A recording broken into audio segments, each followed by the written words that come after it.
Welcome to humanKIND. I'm your host, Star Jeries.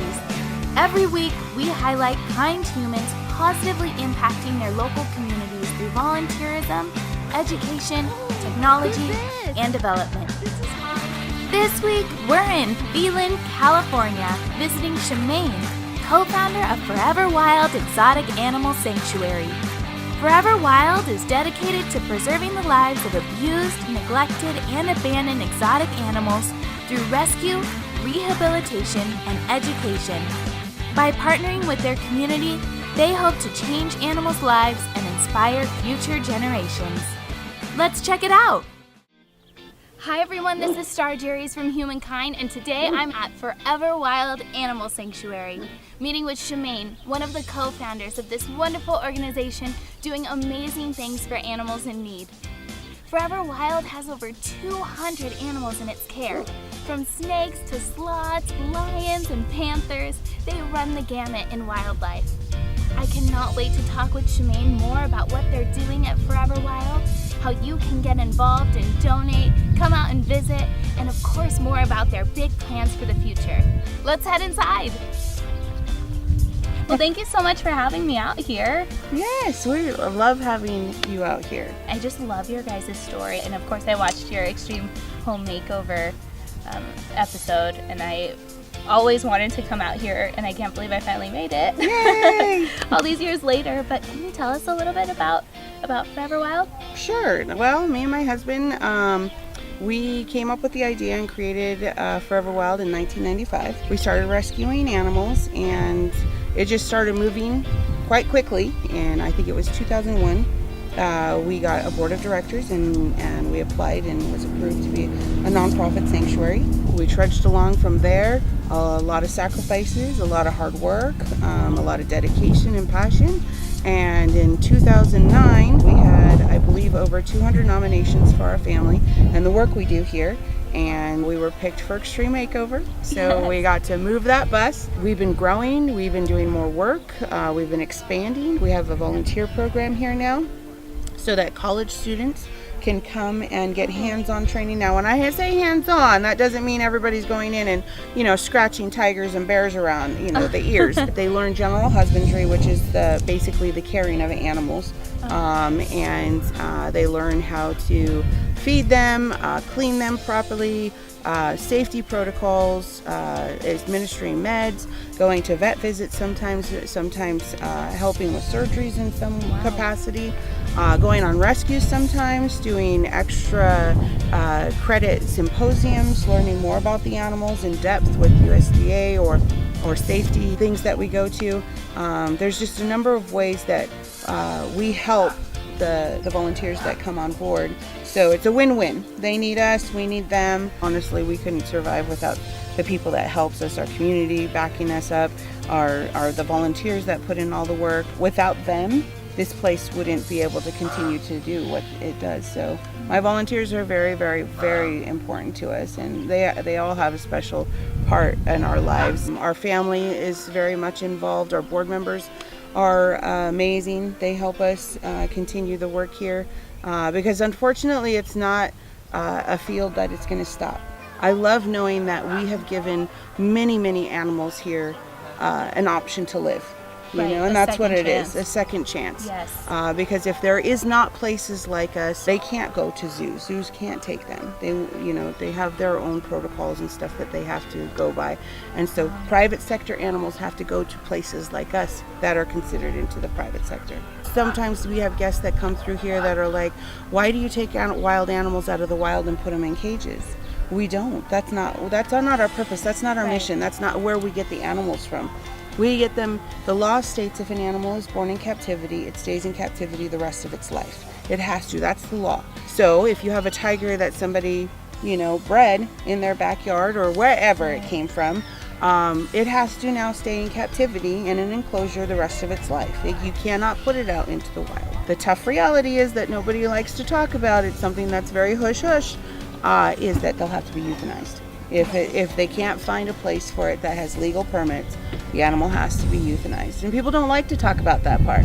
We'll have like an enrichment booth where the public can, let's say it's Valentine's Day, the kids can write Valentine's to the animals, and then we'll go put it in the cage for them, so that the kids can actually give gifts to, or not even kids, let's be honest with us, it's adults too. Yeah, I want to write a Valentine. They want to write a Valentine, they give it to the animals, paper towel rolls and stuff, and put stuff in there and twist we'll wrap it and then twist it. That way they have to open it up like a present. By law, all of our cages that we have here are above standard.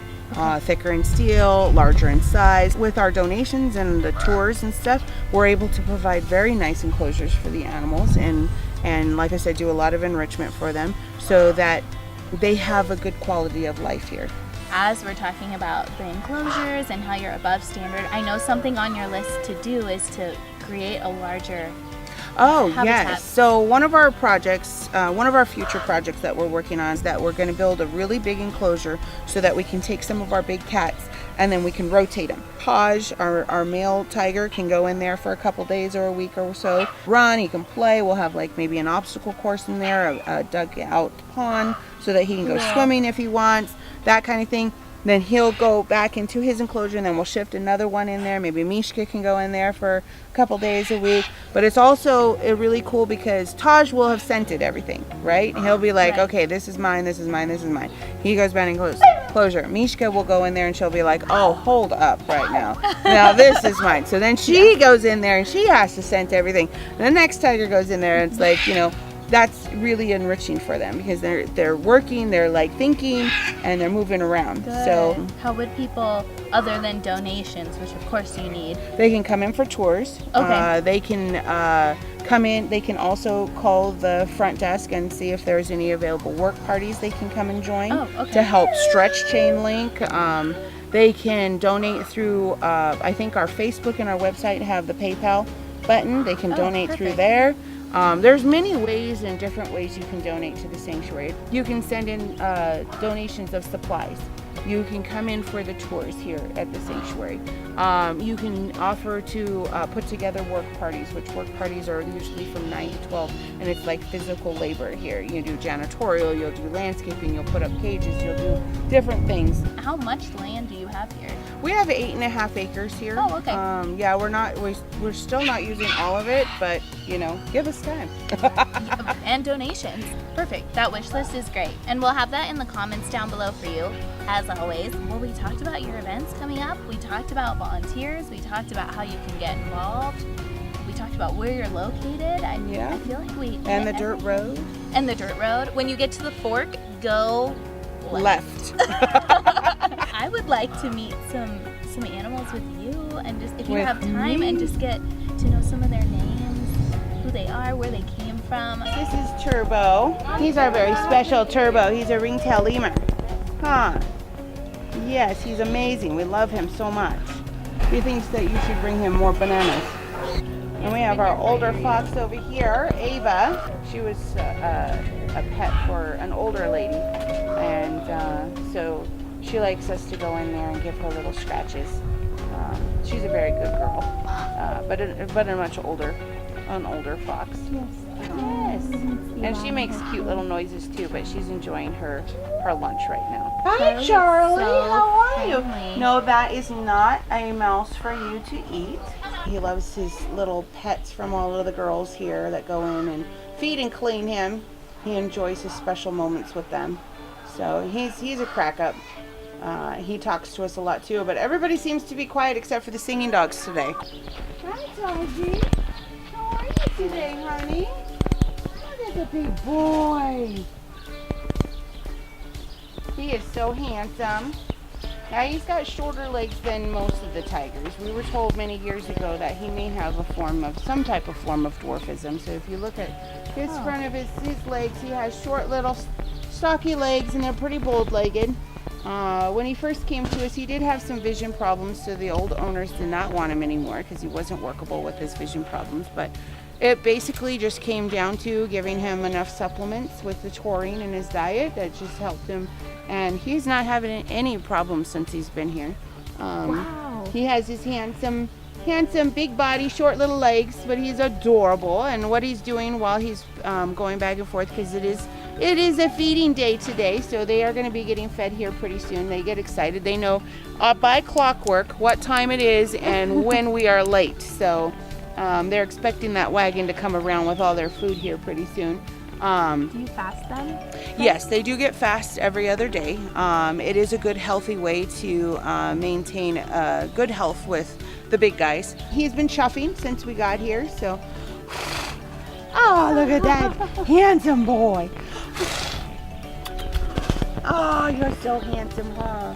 So we've met tigers, we've met panthers, we've met monkeys, singing dogs. Oh my gosh, this place has so many different types of animals, and Chemaine, you can just tell by the way she talks that she has such a heart for every single one of her family members. That's how she treats her animals here, like they're her own children, and her volunteers too.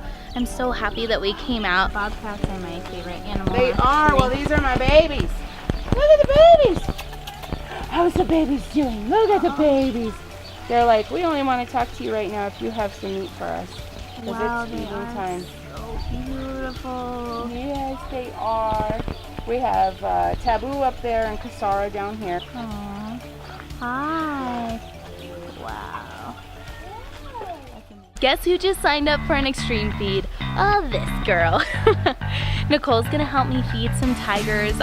I'm kind of fangirling out right now. I'm so excited. It's such a cool experience. Of course, no touching or anything like that for our safety and for the safety of the animals, but we do get to feed them through their cage. I can't wait. Okay. Should I hold it pretty far back? Yeah, so we're just gonna hold it and then, yeah, just with both hands or just with the two. All right, Taj.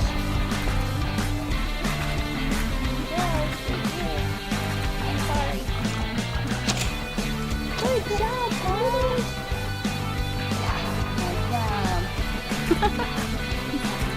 Happy boy. Oh, good. I'm ready. Are you hungry? I'm hungry too. Hey, honey. Hi. Yes. There you go. I know you're huge, but I just maybe it's because I have cats. I just want to pet her, but no. Oh yeah, no. You are so good. Thank you. Okay. Now your friends are gonna feed you the rest, right? Yeah, now they're gonna get all the Thank you, honey. Oh my gosh, she is hungry. Hey, How are you? Oh my goodness, I love you so much. I love you so much.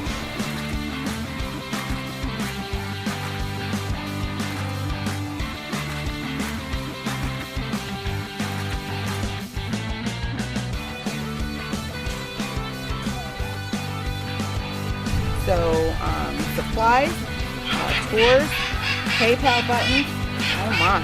yeah, Somebody's having it. supplies. I know, they're like, yes, do it.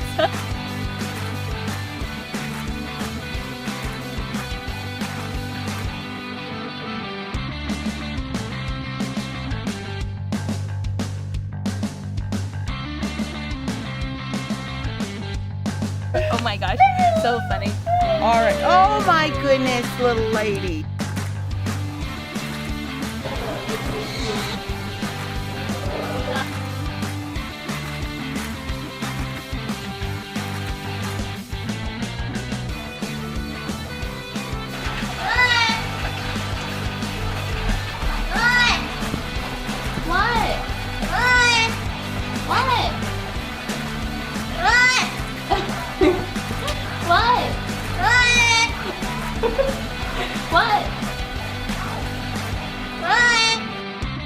Thank you so much for watching Humankind, and thank you to everyone who was involved in the making of this week's episode.